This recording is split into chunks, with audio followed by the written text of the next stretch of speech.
So guys, ngayon ituturo ko sa inyo guys yung pagbuo ng first layer gamit itong Moyu RS3MB5. So first layer muna tayo, part 1 on how to solve Rubik's and beginner's method. So first thing is gagawin natin tong white, tapos dito pare-parehas. Kung green dito, green lahat, orange, ayan.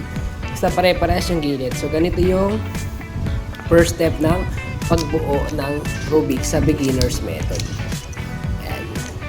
Bubuin mo lang yan guys, yung puti. Yan. Yung way mo kung paano to buuin guys is nasa sayo muna.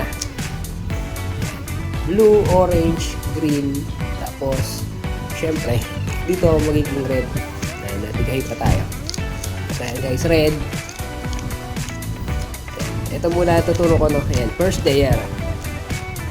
Ayan, yan muna yung part 1 natin. Ito muna yung try nyong buuin. First layer, dapat ito, pare-parehas, puti, tapos ito, solid na siya, kung pula, asul, tapos orange, tapos green. Tapos ito guys, tatapat nyo dito, nasa part 2 na tayo sa next video. Ayan, first layer to guys, beginner's method, how to solve Rubik's Cube.